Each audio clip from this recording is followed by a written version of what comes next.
여러분 안녕하십니까? 김혜영입니다. 한국 주식시장의 역사가 공식적으로 시작된 건 1956년 3월 3일입니다. 이날 서울 명동에서 대한증권거래소가 출범했고 조흥은행과 대한해운공사, 경성방직 등 12개 회사가 상장했는데요. 당시 시가총액은 150억 원 수준에 불과했습니다. 자, 그로부터 어느덧 67년이 지난 지금 코스피에 상장된 기업은 800곳이 넘고요. 시가총액도 2,114조 원이 넘는 수준입니다. 하지만 아직 한국 사회는 여전히 주주의 권리나 이익을 온전히 지켜내기는 어려운 기업의 지배구조를 갖고 있는데요. 실제 아시아 기업 지배구조협회 발표에 따르면 한국의 기업 지배구조 점수는 52.9점으로 일본과 인도, 태국에 이어 9위에 머무르는 수준에 그쳤습니다. 국내 기업들의 편법 상속과 경영 세습에 대한 문제점, 그리고 나아가 좋은 기업의 지배 구조에 대해서 오늘은 고려대 경영학과 김우찬 교수님과 이야기 나눠봅니다.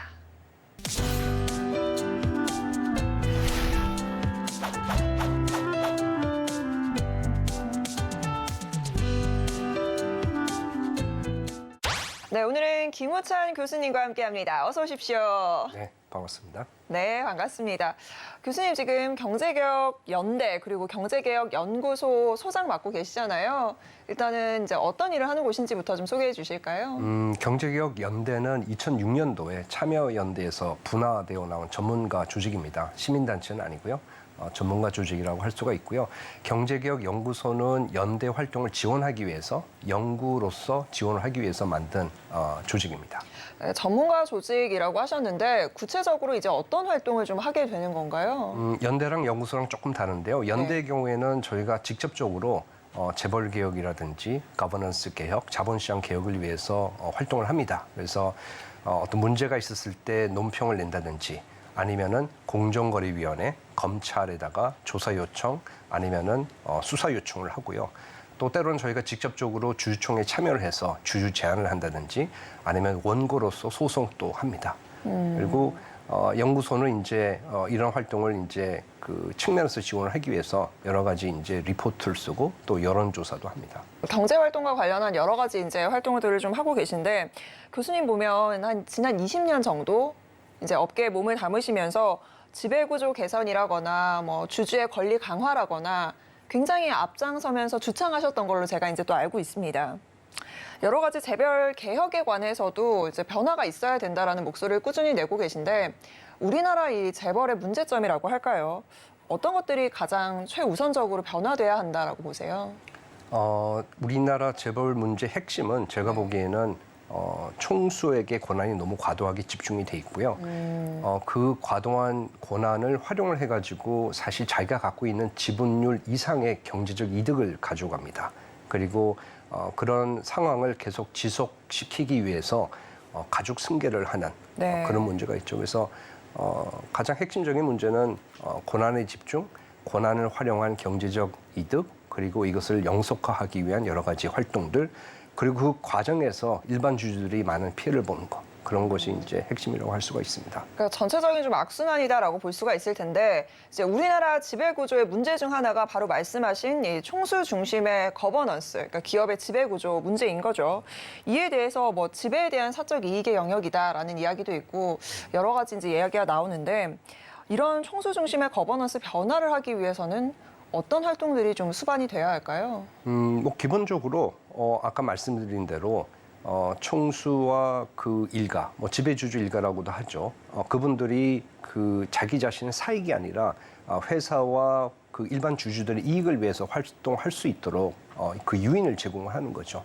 그러기 위해서는 기본적으로 상대적으로 지배주주 일가의 권한을 경우에 따라서 예를 들어서 이해관계가 상충되는 경우에 약화를 시키고 일반 주주의 권한을 대폭 강화를 시키는 게 하나의 중요한 방법이라고 생각을 합니다.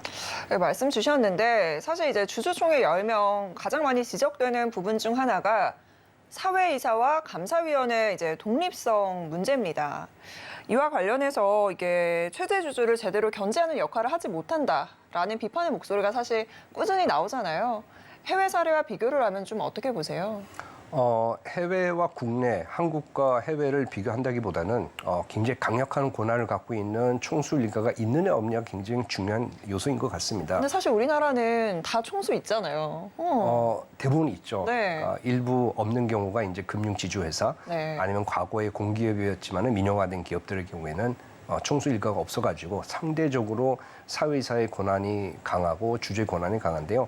그렇지 않은 대다수의 우리나라 기업들의 경우에는 과도한 권한을 갖고 있어서 결국은 이사를 추천할 때 사위이사를 추천할 때 네. 사위이사 후보 추천위원회가 있지만은 기존의 사위이사가 독립성이 없기 때문에 그런 분들이 추천한들 독립적인 후보들이 나타나지가 않습니다. 그렇죠. 그래서 사실은 해결 방법은 주주가 사위이사 후보를 추천하는 거죠. 그래서 그런 분들이 더 많이 선임될수록 독립적인 이사회를 갖게 되는 거고 총수 일가와 경영진에 대한 견제도 제대로 이루어지는 거고 이거에 대한 해법도 사실은 다 나와 있습니다. 근데 실제 이런 사례가 있었나요, 우리나라에서?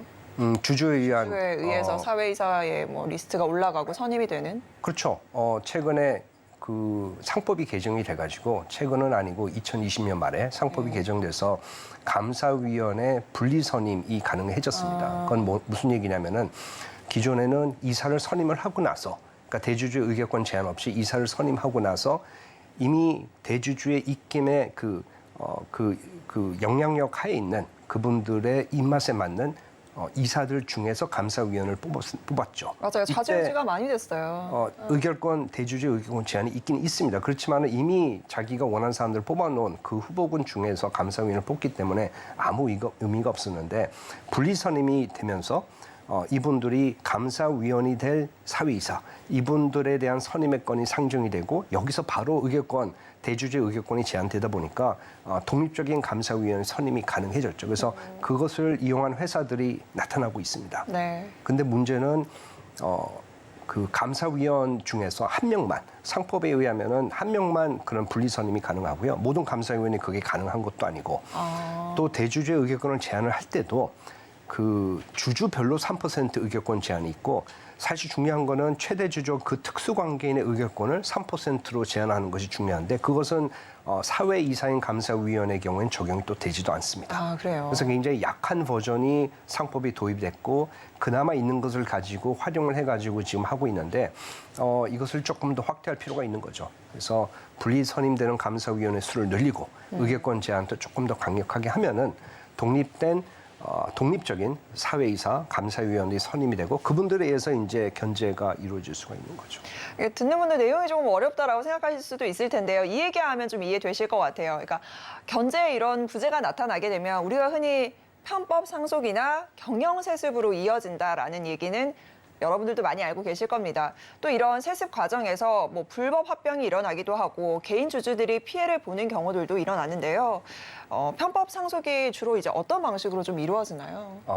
조금 이제 세월이 지나면서 변형이 이루어졌는데요. 네. 아주 초창기의 모습은 전환사채를 발행을 합니다. 그래서 비상장 회사가 전환사채를 그래서 후계자에게 발행을 한다든지, 뭐 신주인수권부 사채를 이제 발행을 한다든지. 근데 전환 가격이 실제 공정한 가격보다 훨씬 낮은 거죠.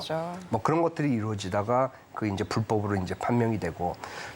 그래서 이제 나중에는 어떤 일들이 벌어지냐면은 또 상장 회사를 이제 설립을 하는데 그 회사에 대해서 이제 일감 몰아주기를 해주는 네. 거죠. 기존에 있는 돈을 잘 버는 회사들이 일감을 밀어줘서 성장하게 되고 그 회사가 커지면은 그 비상장 회사가 그 그룹의 사실상의 지주회사 역할을 하는 그 회사의 지분을 매입을 한다든지 아니면 말씀하신 대로 합병을 통해 가지고 그룹에 대한 지배권을 확보하는 방법이죠. 그래서 이걸 이제 뭐 편법 상속이라고 하는데 상속세를 안 내는 건 아니고요. 네. 종국적으로 다 냅니다. 그렇지만은 상속세를 내고 나면 사실 지배권이 많이 약화가 돼야 되는데 상속세를 내고도 지배권이 약화가 되지 않아요. 그거는 평상시에 상속이 이루어지기 훨씬 전부터 여러 가지 편법적인 거래를 통해 가지고 지배권을 확보를 했기 때문인 거죠. 그게 우리나라 재벌 기업 구조의 가장 큰 문제점 아닐까 저는 생각하거든요, 사실. 그렇죠. 그러니까 말씀드린 대로 아까 말씀하신 대로 어떤 지배에 따른 사적인 이익이 있는데 이것이 있는 이상 이것을 계속 누리고 싶은 거죠. 그러려면은 결국은 대를 이어서 자기 아들, 딸 세대가 지배권을 계속 가져야 되고 그러기 위해서는 현재 상속세율 제도 하에서는 다른 방법을 통해 가지고 결국은 지배권을 이어나가야 되기 때문에 그런 편법 거래를 하고 그 와중에서 일반 주주들은 또 피해를 보고 있습니다. 그러니까 문제가 그거 같아요. 뭐 운영만 잘하고 회사만 잘 이끌어가면 뭐 지배권 받아서 대대손손 뭐 물려받는 거 뭐가 나쁘겠습니까? 근데 문제는 거기서 이제 불법적인 것들이 일어나고 또 개인 투자자들의 뭔가 지분이 희석된다거나 가치가 떨어진다거나 이런 게 가장 큰 문제가 아닐까 싶은데요. 그러면 전문 경영인 체제로의 운영은 너무나 잘 이루어지고 있다라고 보세요? 또 전혀 그렇지 않습니다. 네, 어떤 문제점이 있나요? 제가 이제 우리나라 그 거버넌스를 이제 총수 중심의 거버넌스라고 부르는데 그 많지는 않지만은 또 이제 총수 지배주주 일가가 없는 회사들의 경우에는 또 제가 이거를 임원 중심의 거버넌스라고 부릅니다. 네. 그러니까 주주는 없어요. 네. 그러니까 당연히 이제 주주 자본주의라고 하면은 주주 중심으로 거버넌스가 이루어져야 되는데 한쪽에서는 총수 중심으로, 한쪽에서는 임원 중심으로 이루어지고.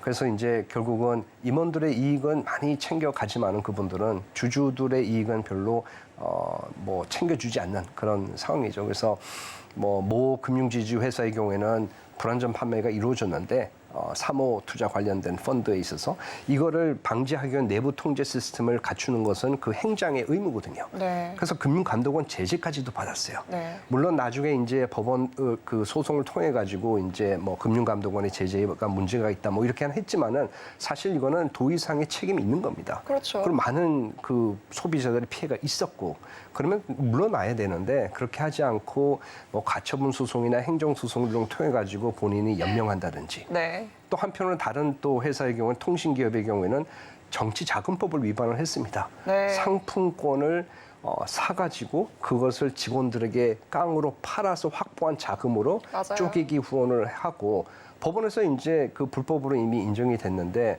뭐 계속 물러나지 않고 심지어 이 회사는 미국에 또 상장된 기업이다 보니까 SEC로부터 또 뭐 상당한 이제 과태료를 받았습니다.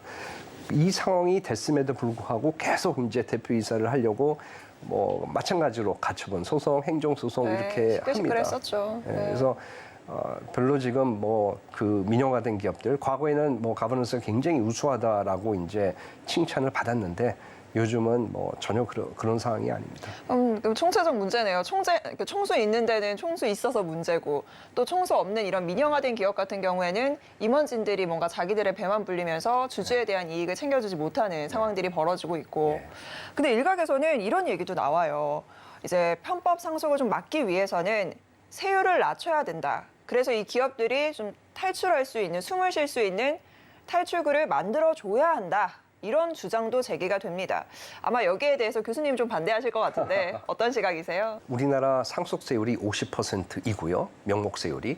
그리고 지배권 프리미엄을 이제 가산한 실질적인 세율을 따지면 60%가 됩니다. 높긴 하죠. 그러니까 최대 주주인 자가 지분을 이제 상속시킬 때 그렇게 되는데요. 그러다 보니까 상속 가액을 낮추려고 하는 요인이 있고 그렇기 때문에 이제 기업 가치를 올리려는 게 아니라 오히려 지배주주들이 기업 가치를 떨어뜨리려고 한다. 네. 그래서 일반 주주들이 손해를 본다. 그렇기 때문에 상속세율을 낮춰라. 이런 이야기를 하고 있는데요. 저는 이게 몇 가지 이제 논리적으로 문제가 있다고 생각을 합니다. 일단 뭐 첫 번째 문제는 왜 총수 일가가 자녀들에게 지분을 넘기려고 하느냐?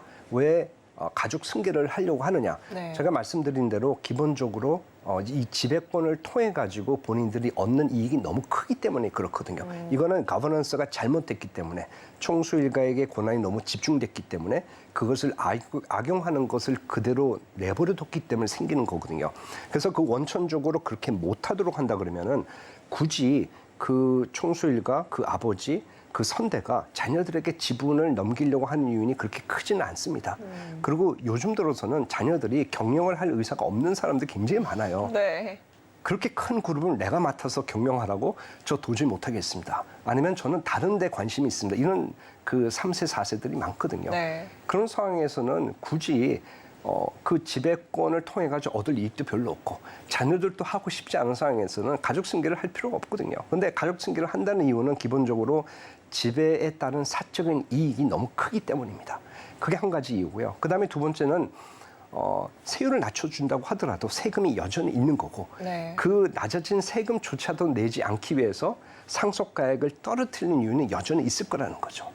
이미 실제 그런 사례가 많았죠. 주식시장에서는. 네, 기업 가치를 떨어뜨려서 그렇죠. 주주들이 피해보는 사례들이 꽤 많았어요. 그렇지만 상속세율을 떨어뜨리는 게 해법은 아니라고 저는 이제 보는 겁니다. 오히려 더 중요한 거는 오히려 그런 사적인 이익을 줄이려고 하는 거버넌스 개혁, 자본시장 개혁이 이제 먼저 선행이 돼야 된다는 거고요.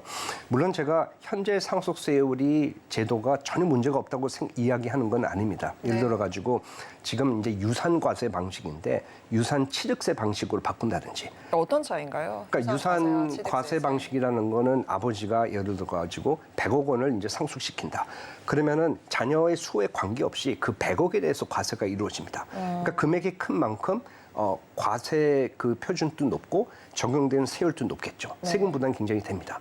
근데 그 취득 그 과세 방식이라는 거는 예를 들어서 4명의 자녀가 있다 그러면은 뭐 25억씩 받았다. 그럼 25억에 대해서만 세율이 적용되기 때문에 한계 세율이 적용되는 한계 세율이 훨씬 낮은 거죠. 실제 취득하는 것에 대한 세금만 붙는 거죠. 그래서 원래 상속세의 목적이라는 거는 불로소득을 받지 못하게 하고 네. 부의 부당한 대물림을 막고 그래서 부와 소득의 그 편중, 불평등 심화를 막는 거거든요. 그런 의미에서 본다면은 사실은 취득 과세 방식이 맞는 거죠. 너는 그만큼 불로소득을 받았으니까 그만큼 세금을 내라. 그래서 이렇게 하면 사실은 세 부담이 조금은 줄어듭니다. 그리고 지금 어떻게 돼 있냐면은 30억 이상에 대해서 50% 한계 세율이 적용이 되는데 이 30억 원, 네. 30억 원이라는 거가 기준이 99년도에 만들어진 겁니다. 그러니까 24년 전의 이야기죠. 그만큼 이제 물가도 오르고 자산의 가치도 올랐기 때문에 이걸 조금 현실화 시킬 이유는 있습니다. 근데 그 정도지 기본적인 틀은 저는 변경시킬 이유가 없다고 생각을 하고 있고요. 뭐 예를 들어서 뭐 주식 시장에서의 기업 가치를 올리기 위해서 상속세율을 떨어뜨린다? 자, 그러면은 불로소득은 어떻게 할 것이며 부의 대물림 문제는 어떻게 할 것이며 소득과 부의 양극화 문제는 어떻게 할 것이며 그거는 망각할 것이냐? 그건 아니잖아요. 그래서 합리적인 대안을 마련해야 된다고 생각합니다. 오히려 이 상속세를 잘못 낮추면 거기에 따라오는 부수적인 이런 뭔가 잘못된 부작용이라고 할까요? 그런 게 조금 더 클 수 있다라고 보시는 그렇죠. 거죠. 그 상속세율을 이제 대폭 완화를 시키면은 그 부작용이 더 클 거라고 생각합니다. 네, 뭐 부의 대물림이라거나 양극화라거나 이런 문제점이 나타나지 않을까라는 생각은 또 많은 분들이 함께 하실 것 같습니다. 그러니까 이게 거버넌스라는 게 사실 이제 지배 구조를 뜻하는 건데 저희가 이제 재벌 총수들, 뭐 대기업과 관련한 안 좋은 지배 구조의 뭐 모순점들을 얘기를 좀 해봤는데 그렇다면 정말 우리나라 대기업이 좋은 지배 구조를 가지기 위해서는 어떤 요소를 꼭 갖춰야 된다라고 보시나요? 핵심적인 요소는 경영자, 회사를 경영하는 자. 이거는 뭐 이사일 수도 있고 총수 일가일 수도 있고 뭐 여러 가지 그 종류의 호칭들이 있을 수가 있을 텐데요. 네. 이분들이 기본적으로 회사에게 충실하도록 하는 겁니다. 그리고 본인들을 선임한 이사의 경우에는 본인들을 선임한 주주에게 충실하도록 하고 만약에 그 주주의 이익과 자기 자신 사익이 충돌했을 때는 자기 사익을 내려놓고 주주의 이익을 위하도록 하는 거. 이게 이제 핵심인 거죠. 네. 그것만 이루어지면은 사실 거버넌스 문제는 해결이 된 거고 그게 좋은 기업 지배 구조, 좋은 기업 거버넌스의 핵심이라고 할 수가 있습니다. 근데 우리나라에서는 이게 이루어지지 않고 네. 평상시에는 회사 이익을 위해서 열심히 합니다. 그리고 주주의 이익을 열심히 하는데 간혹 가다가 총수 일가 이익과 네. 주주의 이익이 딱 상충됐을 때는 뒤도 돌아보지 않고 총수 일가의 이익을 위해서 하는 경우가 많습니다. 네. 아니면 임원의 이익과 주주의 이익이 어긋났을 때는 상충됐을 때는 또 임원의 이익을 위하고 이것만 잘 해결되면 되는데 이걸 못 하고 있는 상황이죠 지금. 그럼 어떻게 해요? 소액 주주들이 좀 힘을 모아가지고 목소리를 좀 더 내야 될까요? 그러니까 상대적인 힘을 바꾸는 겁니다. 그래서 그 총수 일가들의 이해 상충 문제가 생기는 그런 상황에서 의결권을 제한하는 거죠. 그래서 약화를 시키고 반면에 일반 주주의 권한은 더욱 강화를 하고 그래서 아까 말씀드린 대로 감사위원을 선임을 할 때 분리 선임되는 감사위원의 수를 늘리고 또 의결권 제한하는 그 지배주 일가의 의결권을 제한하는 방법을 바꿔서 더 많이 제한되도록 하고 그래서 주주들이 선임한 그 사회이사 후보들이 그 선임이 되도록 하고 그거는 이제 이사회에서 이제 이루어지는 거고요. 그다음에 주주총회에서도 예를 들어서 회사가 분할을 한다거나 네. 그래서 물적 분할, 인적 분할 가지고 문제가 많았잖아요. 네. 그리고 합병할 때도 이때 다 주주들이 의결권을 행사합니다. 근데 본인들의 이해관계가 얽혀 있음에도 불구하고 그 지배주주 일가도 다 의결권 행사를 합니다. 그거는 말이 안 되는 거죠. 자기의 이해관계가 얽혀 있는 사안에 대해서 의결권을 행사한다. 사실은 그 회피를 하고 의결권 행사하면 안 됩니다. 그래서 이걸 법제화를 한다든지 아니면은 그 나중에 문제가 발생을 했을 때 주주들이 원고로서 소송을 하는데 지금은 원고로서 주주대표 소송을 제기를 하고 승소를 하는 거가 굉장히 어렵습니다. 그 원고 자격을 갖추려면은 일정 지분의 이상의 그 주식이 있어야 되는데 네. 그걸 갖추는 것조차도 어렵고 또 불법 행위를 입증하는 것도 어렵고 그래서 여러 가지 이제 그 제약 요인들이 있는데요. 이런 것들을 좀 완화시켜 주는 거죠. 이게 힘의 균형을 맞추는 게 어디서나 밸런스가 중요하다라고 하는데 이게 기업 그런 지배구조 문제에서도 힘의 균형이 굉장히 중요할 것 같다라는 생각이 좀 들고요. 자, 이번에는 어떤 사례를 저희가 좀 얘기해 볼까 하는데 얼마 전에 구봉걸 LF 회장의 장남이죠. 구성모 씨가 최대 주주로 있는 조경회사가 LF의 2대 주주로 올라섰습니다. 업계에서는 가족 비상장사를 통해서 꾸준히 지주사의 지분율을 늘려온 4세 승계 작업이 본격화되는 거 아니냐 이런 해석들이 좀 나오고 있는데요. 사실 이런 방법이 국내 대기업들이 가장 보편적으로 사용하는 승계 방법이지 않을까라는 생각이 들거든요. 네, 맞습니다. 그 아까 말씀드린 대로 전환사채나 뭐 신주인수권부 사채는 이제 더 이상 사용하지 않고요. 네. 그 뭐 사례로 든 것처럼 어떤 비상장 회사를 만들고 여기에는 이제 그 후계자의 지분이 굉장히 많아야 되겠죠. 뭐 90%.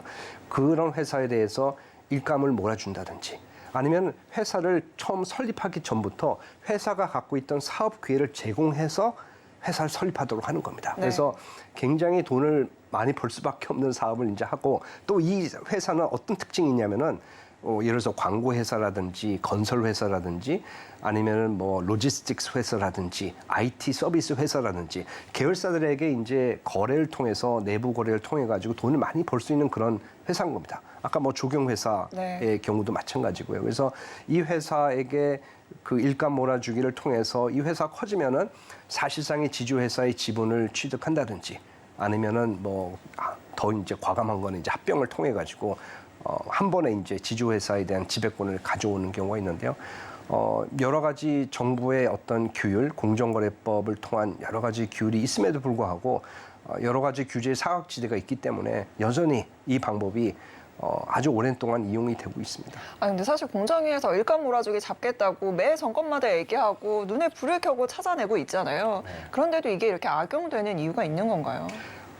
결국은 이제 행정상의 규제이고 행정상의 규제를 하려다 보면은 모든 회사에 대해서 규율을 할 수는 없고요. 네. 어떤 그 기준점을 정합니다. 그래가지고 지금 사익 편취 대상 기업이라 그래가지고 최대 그 지배주주 일가가 직접적으로 20% 이상의 지분이 있는 회사에 대해서만 아니면은 그런 회사가 50% 이상의 지분이 있는 어떤 그 자회사에 대해서만 그런 회사에 대해서만 감독을 하고 뭐 조사를 하고 그러지 나머지 회사들은 또 할 수가 없습니다. 그래서 이제 워낙 많은 회사들이 있으니까요. 사각지대가 있기 마련인 거죠. 그러니까 이런 사각지대를 활용해서 어찌 보면 불법에 가까운 편법 승계가 좀 일어나고 있는 건데 언제쯤이면 우리나라 대기업들의 이런 오너 승계가 좀 끝이 날 수 있을까라는 생각이 좀 들거든요. 한국 사회 기업 지배 구조에 대해서 향후로는 좀 긍정적으로 변화하긴 해야 할 텐데 어떻게 전망하고 계세요? 지금 현재 그 상속세율이 그대로 유지가 되고 네. 50% 그리고 예를 들어서 복수의결권 주식처럼 자기의 지분보다 더 많은 의결권을 갖는 그런 주식 발행이 허용되지 않고 그 상태가 유지가 되면은 오래된 재벌들, 오래된 그룹들의 경우, 예를 들어서 뭐 삼성, 뭐 LG, SK, 뭐 현대자동차 네. 이런 경우에 사실 현재의 회장이 마지막일 가능성이 높습니다. 그 자녀들에게 지배권을 물려줄 방법이 마땅치가 않아요. 물론 이제 지금 창업자들이 지배를 하고 있는 회사들의 경우는 조금 더 오래 가겠죠. 그분들이 지분이 아직은 많기 때문에. 네. 그렇지만은 기존의 오래된 그룹들의 경우에는 그렇게 오래 걸리지 않을 겁니다. 재벌 체제가 없어지는 게. 말씀드린 대로 자녀 중에는 네. 회사 경영하는데 관심 없는 자녀들이 너무나도 많아요. 그럴 뿐만 아니라 외국계 자본도 요새 많이 들어오잖아요. 뭐 상업펀드에서 그렇죠. 지분을 그러니까 늘리기도 자녀들이 하고. 관심이 없고 그렇지만은 그 지분이 있고 상속을 해야 되고 나이가 많아졌다. 네. 그러면은 방법이 결국은 사모투자회사에게 파는 방법뿐이 없고요. 실제 그런 일들이 계속 이어지고 있습니다. 대기업보다는 지금 중소기업에서도 그런 일들이 많은 것 네. 같아요. 상속세율이 너무 높아서 못 낼 것 같다라고 해서 파는 경우도 있고, 뭐 이제 자녀분들이 받지 않는 그런 경우들도 있는데, 그럼 총체적으로 좀 우리나라 재벌 개혁에 있어서 가장 중요한 해결책 하나만 좀 꼽아주신다면 어떤 게 있을까요? 제가 계속 그 말씀을 드리지만은 힘의 균형을 바꿔야 된다. 힘의 너무 균형을 어려워요, 바꿔야 되고 근데. 그 결국 이제 그 지배주주 일가의 권한을 이해상충 사항이 있는 경우에 약화를 시키고 그것만 이루어져도 사실은 그 주주의 상대적인 권한이 세지는 거거든요. 네. 감사위원 선임에 있어서나 뭐 기업의 조직 재편, 예를 들어서 뭐 기업 분할 합병의 경우에 그런 경우에 힘의 균형을 바꿀 수가 있고요. 그리고 또 중요한 거는 이제 말씀드린 대로 주주대표 소송이 제대로 이루어질 수 있도록 뭐 원고가 될 수 있는 뭐 지분 요건을 뭐 좀 완화한다든지 아니면은 뭐 입증 책임을 전환한다든지 그런 것들이 계속 이루어져야 되고요. 그렇지만 이런 제도의 변화만으로는 부족합니다. 이런 제도의 변화만으로는 부족하고 그런 제도를 활용할 수 있는 주주들이 나타나야 되는데 5년 전만 하더라도 제가 기대를 했던 것은 국민연금입니다. 스튜어드십 국민연금이 코드도 뭐 도입하고 했잖아요. 네, 스튜어드십 코드를 통해 가지고 적극적인 주주권 행사를 통해 가지고 그런 것을 활용할 줄 알았는데 생각보다 많이 못했고요. 건수가 많은 별로 없더라고요. 실망을 줬습니다. 그래도 최근에 이제 고무적인 것은 그 행동주의 펀드들이 나타나 가지고 이런 펀드들이 그런 것들을 많이 활용을 하고 있고요. 이런 펀드들이 더 많이 나타난다고 한다면은 아까 말씀드린 대로 제도적인 변화가 있고 이것을 활용하는 행동주의 펀드들이 있으면은 힘의 균형이 바뀌고 말씀드렸던 그런 여러 가지 가버넌스 문제들이 뭐 차츰 해결되지 않을까 생각을 합니다. 네, 요새 뭐 주식하시는 2030 세대분들이 굉장히 많이 늘었다라는 이야기들 계속 나오고 있는데요. 소액 주주의 진정한 권리를 좀 지키려면 주주가 그 기업에 대한 회사에 대한 관심과 애정을 좀 가져야 되지 않을까 싶고요. 행동주의 펀드들 많이 들어온다고 하는데 기업 사냥꾼으로 변질되지 않도록 정말 소액주주 입장에서 좀 대변해 줄 수 있는 그런 시대가 조금 더 빨리 왔으면 좋겠습니다.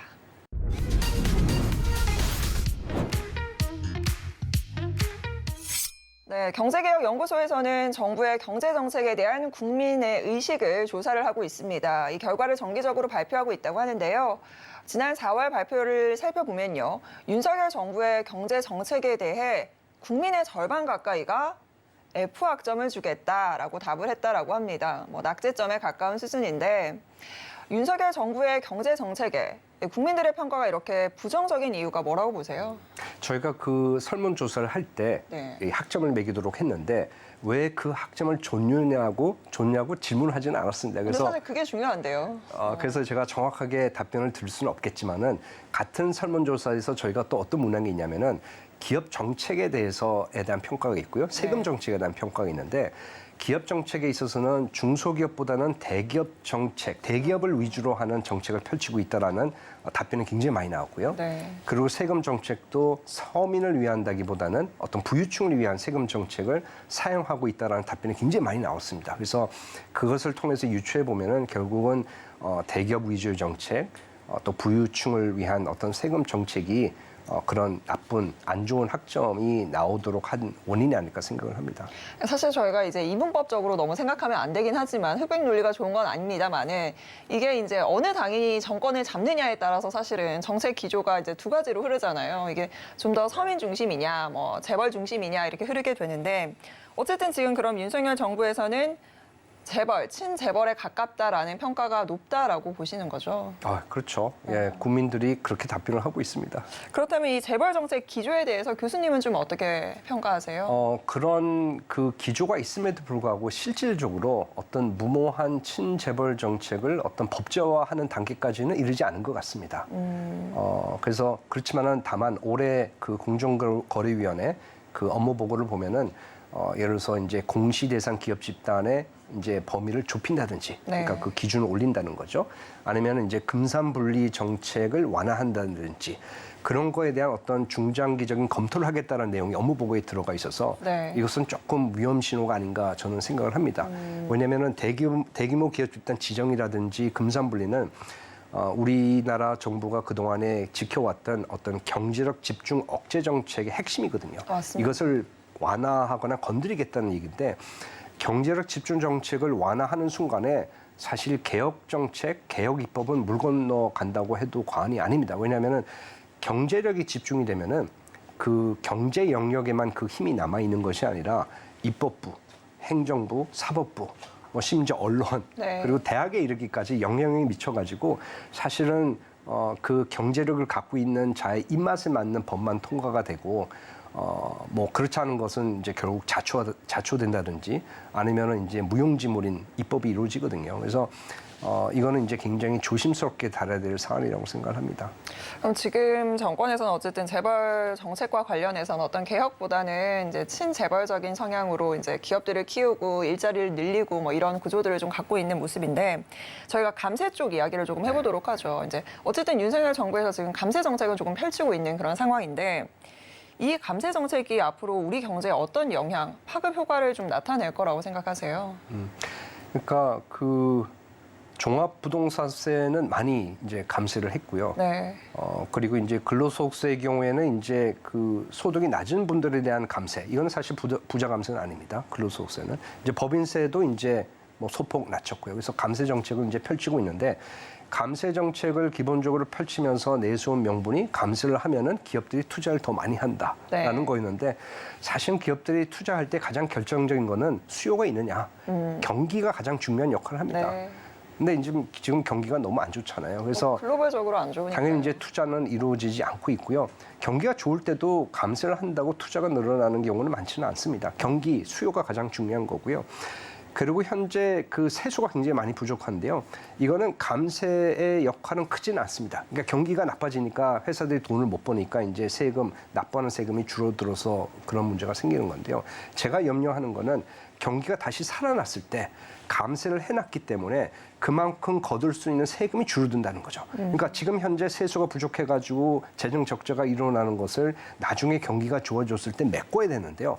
그만큼 감세를 해놨기 때문에 메꿀 수 있는 여지도 줄어드는 거고 더 염려가 되는 거는 이제 부동산입니다. 지금 부동산 가격이 안정화돼가지고 뭐 옛날 일처럼 부동산 버블이 옛날 일처럼 생각이 되겠지만은 다시 금리가 이제 내리는 기조로 바뀌고 근데 종부세를 이제 많이 그 감세를 해놨기 때문에 그때는 이제 제어 장치가 없는 겁니다. 네. 금리도 떨어져 있고 세금 부담도 얼마 없고 다시 부동산 버블이 일어나는 거죠. 그런 그 위험이 있는 감세 정책이라고 생각을 합니다. 네, 대표적으로 이제 부동산 얘기해 주셨는데 부동산이 항상 그런 식의 사이클로 지금까지 이루어져 왔었잖아요. 이걸 개선할 방안이 좀 있다라고 생각하세요? 그러니까 가장 기본적으로 그 부동산 가격은 금리의 영향을 받습니다. 그렇죠. 지금 금리가 이제 고금리니까요. 낮았던 시절에 문재인 정부 시절에 금리가 낮았기 때문에 기본적으로 이제 부동산 가격이 올라간 거고요. 네, 뭐 대출을 물론 쉽게 일으킬 수 있고. 공급 요인도 어느 정도 있었겠지만 가장 기본적으로는 수요 요인이고 네. 수요 요인에 의해 가장 결정적인 것은 이제 금리고요. 근데 이 금리에 따른 어떤 부동산 가격의 뭐 올라가고 내려가는 것을 막는 거는 세금인 겁니다. 그 종부세 세율이 어느 정도 수준으로 제대로 이루어져 있으면은 부동산이 가격이 오를 때 덜 오르는 거죠. 왜냐하면 세금으로 걷어가기 때문에 수요가 그만큼 줄어드는 겁니다. 근데 세율을 확 낮춰놓은 상태에서는 금리가 내려가는 순간에 바로 직상승할 겁니다. 예.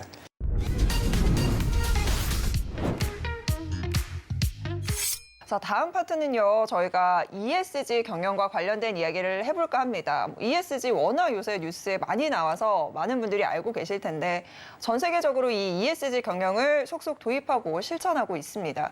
기업에서도 ESG가 굉장히 중요한 화두로 떠오른 상황인데요. 자, 일단은 ESG, 이게 어떤 용어인지 어떤 단어인지부터 좀 예. 쉽게 설명해 주세요. ESG는 이제 영문 단어의 이제 약자인데요. 뭐 E는 이제 환경, environment의 첫 번째 글자이고요. 그다음에 S는 이제 social의 S를 딴 거고, 이제 G는 이제 governance의 G를 딴 겁니다. 그래서 ESG라고 부르는데요. 사실은 E와 S하고 G는 굉장히 그 의미가 다른 네. 그 단어들인 거죠. 그러니까 G는 기본적으로 주주를 보호하는 거고 주주를 보호하는 거는 이거는 그 이사들의 아예 법적인 책임입니다. 이거는 뭐 최근에 대두되는 문제도 아니고 주식회사가 만들어진 그 순간 수백 년 전 주식회사가 만들어진 그 순간부터 당연히 해야 되는 거고요. 다만 이제 그 이슈가 되는 건 ES죠. 네. 그래서 뭐 주주 중심의 자본주의에서 이해관계자 중심의 자본주의로 가야 된다 그러면서 E와 S도 중요하니까 회사들도 ESG 경영을 해야 된다 이런 얘기가 나오는데 저는 기본적으로 환경과 사회적인 어떤 약자에 대한 보호 이거는 정부가 해야 될 역할이라고 생각을 합니다. 정부가 환경 보호를 해야 되는 일차적인 책임이 있는 것이고 사회적 약자를 보호하는 것도 정부에게 일차적인 책임이 있다고 보는 거고요. 다만 정부가 제 역할을 안 하기 때문에 할 수 없이 기업들에게 이제 의지를 하는 거죠. 네. 여러 이해관계자들과 이제 주주들이 이제 회사에게 이제 여러 가지 이제 요구를 하게 되는 거고 그러다 보니까 이제 ESG 경영이 이제 대두되는 건데요. 그 환경과 관련해서는 특별히 이게 그 기회이고 위험입니다. 왜냐하면 환경은 규제가 굉장히 많거든요. 네. 그리고 기후 변화와 관련해서 계속 속속들이 여러 가지 규제들이 특히 다른 나라에서 이제 생기고 있기 때문에 이것에 제대로 대응을 하지 못하면은 그것은 엄청난 이제 위험이 되는 거고. 그러면서 또 한편으로는 이거를 잘 그 대비를 해가지고 적응을 한 기업들의 경우에는 돈을 더 많이 벌 수 있는 기회가 되기도 하고 또 그런 의미도 갖고 있습니다. 이게 말씀 주신 대로 이제 글로벌 세계적인 추세입니다. ESG와 관련된 부분들이 그렇기 때문에 자칫해서 저희가 여기서 멈칫멈칫하고 있다가는 국제적인 사회에서 도태가 될 수도 있다라는 이야기들도 굉장히 많이 나오는 상황이거든요. 그러니까 기업의 사회적 가치와 환경 보호를 요구하는 이런 사회적인 국제적인 분위기가 조성이 이미 된 상황인데 그렇다면 이 ESG 경영을 정말 실질적으로 제대로 잘 해내려면 어떤 환경이 조금 조성돼야 한다라고 보세요? ESG 경영을 이제 경영자들에게만은 맡길 수가 없습니다. 네. 아까 말씀드린 대로 기본적으로 환경과 사회 문제에 대해서는 그것을 해결하고자 하는 요인이 크진 않거든요. 물론 규제가 있으면은 이거에 대해서 대응을 해야 되기 때문에 나름대로 요인이 생기곤 하지만은 기본적으로 큰 요인은 없습니다. 그렇기 때문에 이분들이 ESG 경영을 잘하도록 하려면은 주주들이 나서야 되는 거고 또 한편은 정부가 나서야 되는 거죠. 그러니까 주주들의 경우에는 주주들이 하는 게 바로 이제 ESG 투자인 거죠. 네. 그래서 ESG 투자를 통해 가지고 경영자들에게 압박을 넣어서 환경 기후 변화를 뭐 그 문제를 해결하도록. ESG 투자라는 게 뭔가요? 주주들이 ESG 잘하는 회사 어딘가 우리 여기다 투자하겠어요? 뭐 이런 건가요? 질문, 예, 좋은 질문이신데요. 네. 종류가 많습니다. 이것도 사실은 여러 가지 이제 이슈를 제기를 하고 있는데요. ESG 투자 중에 가장 그 많이 흔하게 사용되는 것이 등급이 높은 평가 등급이 높은 그런 회사에 더 많이 투자하고 그렇지 않은 회사에게 투자를 하지 않는 굉장히 소극적인 이건 이제 네거티브 스크리닝 또는 파시브 스크리닝이라고 하는데 이것은 그렇게 별로 바람직한 ESG 투자 방식이 아닙니다. 왜냐하면은 우리나라에서 예를 들어서 탄소 배출, 이산화탄소 배출이 가장 많은 기업의 경우에 이 철강 회사들이 굉장히 많거든요. 네. 근데 이것을 해결하려면은 뭐 예를 들어서 수소 그 환원 제철 기술 같은 것을 개발해야 되는데 엄청난 돈이 필요합니다. 이것을 실용화하려면은. 근데 이런 회사가 탄소 배출을 많이 하기 때문에 투자를 하지 않는다? 그럼 R&D 투자를 어떻게 해요? 그렇죠. 그 기술을 어떻게 개발하고 어떻게 그 탄소 배출을 줄입니까? 그러니까 이게 말이 안 되는 거죠. 오히려 이런 회사에는 투자를 해서 R&D 투자를 더 많이 하도록 하고 주주들은 네. 사실 정부도 그 보조금이라든지 그런 걸 통해 가지고 이런 회사들이 에너지 전환, 에너지 트랜스포메이션 하도록 도와줘야 되는 거죠. 그래서 그 네거티브 스크리닝 방식의 그 ESG 투자는 사실 그렇게 효과는 없고요. 오히려 바람직한 거는 주주들 입장에서는 인게이지먼트, 회사에 대해서 적극적으로 목소리를 높이는 겁니다. 만약에 이런 에너지 전환에 대해서 굉장히 소극적인 회사가 있다. 굉장히 탄소 배출을 많이 하고 있는데 전혀 적극적이지 않다. 기술 개발에 박차를 전혀 가하고 있지 않다. 계속 압박을 가하는 거죠. 그래서 회사에 대해서 묻는 거죠. 언제 탄소 중립을 가져갈 것이냐. 탄소 중립 연도가 정해졌으면 그 중장기 계획은 어떻게 되느냐. 그 중장기 계획을 뭐 몇 년 전에 발표했으면은 점검을 계속 하는 겁니다. 그때 이런 얘기 했는데 몇 % 달성했느냐. 계속 압박을 가해가지고 그런 것을 하도록 유도를 하는 거죠. 자, 이렇게요. 뭐 거버넌스 문제, 사회적인 문제, 환경적인 문제를 얘기를 했는데 그런데 이런 것들이 이제 주주들이 제안을 하고 이거를 주총회장에서 올릴 수 있을까에 대한 궁금증이 제가 있어서 실제로 좀 찾아보니까요. 그렇지가 않더라고요. 그러니까 주주들이 목소리를 높이고 궁극적으로 ESG와 관련된 이 참여 활동을 하기 위해서는 그래서 말씀해 주신 부분이 바로 이 권고적 주주 제한 제도를 도입해야 한다라고 줄곧 주장을 하셨던 걸로 아는데요. 같이 얘기를 해주면 이해가 좀 쉬울 것 같아요. 네. ESG 관련해서는 이제 주주 안건으로 올릴 수가 없다면서요. 그러니까 우리나라에서의 주주 제한은 그 법과 정관에서 정한 사항만 그 법의 해석에 따르면은 법률가들 해석에 따르면은 그렇게만 할 수가 있습니다. 그러다 예를 들면 보니까 뭔가요? 뭐 배당, 사회이사선이 뭐 이런 건가요? 그렇죠. 예, 정관 변경, 뭐 임원 보수, 상한, 뭐 승인, 뭐 그런 것들만 할 수가 있고요. 어떤 기후 변화 문제라든지 뭐 작업장에서의 안전 문제 이런 거와 관련해 가지고 주주 제한하는 것은 굉장히 어렵습니다. 근데 이제 다른 나라, 그래서 이제 미국의 경우를 보면은 권고적 주주 제한 제도라고 있어가지고 비교적 자유롭게 그런 E와 S와 관련된 사항에 대해서도 이제 제한을 할 수가 있는데 다만 차이가 나는 거는 그런 안건이 주주회의에서 제안이 되고 실제 투표가 이루어지고 뭐 참석한 주주 과반의 찬성이 있다고 하더라도 그 결정이 회사를 구속하지는 않습니다. 그렇기 때문에 이름이 권고적 주주 제한인 거죠. 그럼에도 불구하고 이게 의미를 갖는 것이 이런 권고적 주주 제한을 해가지고 주주들의 많은 찬성을 받게 되면은 이것이 그 회사에게 상당한 압력으로 작용을 해가지고 회사들의 변화를 가져온다는 거죠. 그래서 어떤 뭐 탈탄소 연도를 발표를 한다든지 중장기 계획을 발표한다든지 회사의 변화를 이끌어냅니다. 그래서 저희 연구소에서는 몇 년 전부터 우리나라도 권고적 주주 제한 제도를 도입을 해가지고 뭐 ESG 경영을 한다고 하니 이런 것들을 도입을 해서 ESG 투자를 할 때 인게이지멘트의 방법으로서 쓰고 싶다라는 겁니다. 그래서 주주의 목소리를 내서 주주의 목소리가 경영자들에게 전달되도록 하고 주주의 그 어떤 목소리에 부합되는 ESG 경영을 하도록 유도를 하는 거죠. 이게 권고적 주주 제한 이 제도가 실제적으로 이루어졌던 사례가 그럼 좀 있나요? 그러니까 우리나라에서는 당연히 없고요. 아직까지 전무한 상황인 거죠. 우리나라에서는 이제 권고적 주주 제한 제도를 도입을 하기 위해서 정관 개정을 요구한 적은 있습니다. 그게 이제 작년도 주주총회, 2022년 주주총회 때 모 건설 회사가 이제 여러 가지 그 사고를 통해 가지고 뭐 그 상당히 많은 분들이 이제 돌아가셨는데요. 그 회사의 주가가 반토막이 나면서 그 해외 연금과 저희가 이제 공동으로 그 주주 제한을 했는데 주주 제한의 내용이 정관 변경안이었고요. 정관 변경안은 지금 할 수가 있습니다. 근데 정관 변경안의 내용이 네. 권고적 주주 제한 제도를 도입하는 내용이었습니다. 이게 어렵네요. 몇 단계를 거쳐서 가야 되네. 이게 상법을 바꾸지 않으면 방법이 없는 건가요? 그러니까 상법을 바꾸는 방법이 있고요. 네. 상법을 바꾸면 이제 모든 회사에서 이제 이게 허용이 돼 있는 거기 때문에 주주들이 이제 활용을 할 수가 있는 거고 상법 개정이 안 돼 있으면은 개별 회사가 정관을 변경해 줘야 되는 거죠. 근데 상법 바꾸는 거 쉽지 않잖아요. 결과적으로는 개별 기업들이 그 이제 네. 권고적 주주재단 그 도입을 네. 그 정관안에 넣어야 되는 상황인 건 거죠. 근데 그것도 쉽지는 않습니다. 그렇다면 이거를 했을 때 기대되는 효과가 어떤 게 있나요? 아까 말씀드린 대로 그 주주들이 ESG 투자를 하는 데 있어서 훨씬 효과적으로 할 수가 있는 거죠.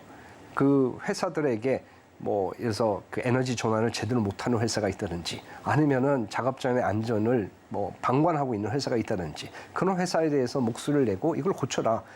이것을 고치는 것이 ESG 경영이고 그 장기적으로 따졌을 때는 이것이 기업 가치를 높이는 것이다. 이런 목소리를 낼 수가 있는 거죠. 지금은 주주총회장에 가가지고 뭐 손들어가지고 의장 뭐 저 할 얘기가 있습니다. 네. 얘기하고 그냥 뭐 의장이 의례적인 답변하고 끝나거든요. 근데 이게 표결이 이루어지는 겁니다. 표결이 이루어지고 공식적으로 찬성표가 집계가 되면은 이게 굉장히 부담이 되는 거거든요. 그래서 실질적인 어떤 영향력이 있는 거죠. 구속력은 없지만. 이게 그렇게 보면 주주 입장에서는 뭐 너무나 좋은 제도이고 방안인데 이제 기업이 이걸 수용하기 위해서는 기업에게도 뭔가 도움이 되는 유인책이 있어야 될 것 같거든요. 이게 잘못 생각하면 기업 입장에서는 굉장히 부담일 수 있어요. 그러니까 부담이 되는 경우에는 두 가지 이유가 있을 수가 있는데요. 권고적 주주 제한을 할 수 있는 그 제기를 할 수 있는 지분 요건이 너무 낮아가지고 정말 너도 나도 막 요구를 한다, 제안을 한다. 그러면 회사 입장에서는 이제 진짜 난감한 상황이 벌어질 수가 있고요.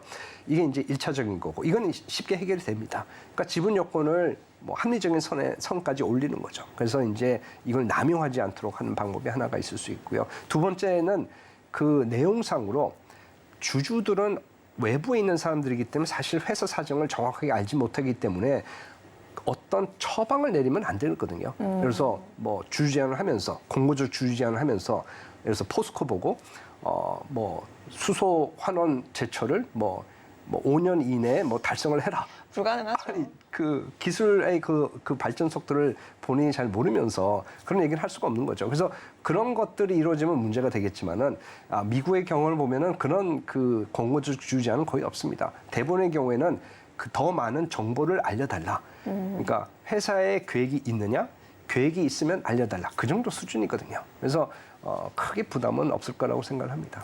네, 교수님께서는 경영학과에서 이제 경영학도들을 가르치고 계시죠. 우리나라 경제 발전을 위해 경영학도들에게 먼저 그 길을 걸어간 선배로서 멘토로서 해주고 싶은 말씀이 있다면 어떤 게 있을까요?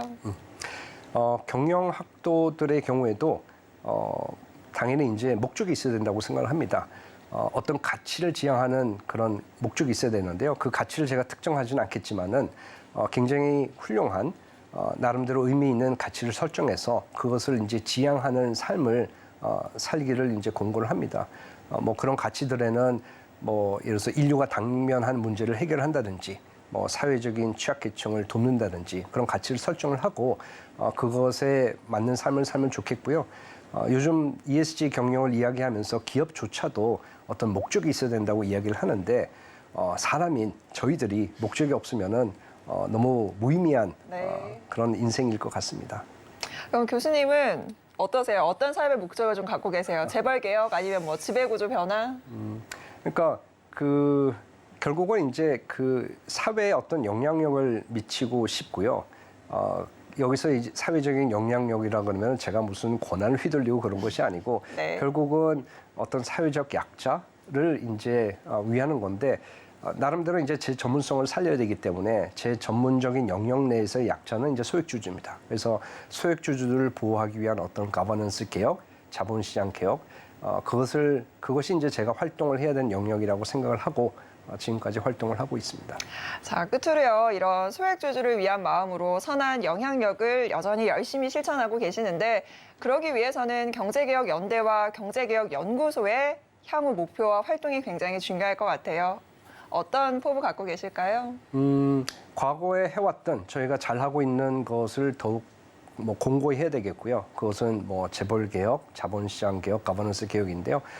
더 나아가서는 뭐 저희도 그 E와 S와 관련된 활동 영역으로 지금 그 넓혀가고자 합니다. 근데 저희가 다른 환경단체나 그런 사회단체와는 달리 저희가 그 행사했던 방법, 그러니까 주주권을 행사하는 방법을 통해서 하려고 해요. 그래서 아까 말씀드린 ESG 인게이지먼트를 저희는 이제 저희 뭐 활동 영역으로 지금 삼고 뭐 노력을 하고 있습니다. 네, 앞으로도 소액주주를 위한 다양한 활동들을 잘 해내 주시리라 믿고요. 여기서 이만 인사 나누도록 할게요. 네. 오늘 말씀 고맙습니다. 감사합니다. 김혜영의 센토크. 자, 앞으로 저희 센토크에서도요, 교수님의 재벌 개혁과 그리고 경제 분야 개혁에 대한 다양한 활동들 응원하면서 지켜보도록 하겠습니다. 저희 센토크가 준비한 소식 여기까지입니다. 저희는 다음 시간에 인사드릴게요. 함께해 주신 여러분 고맙습니다.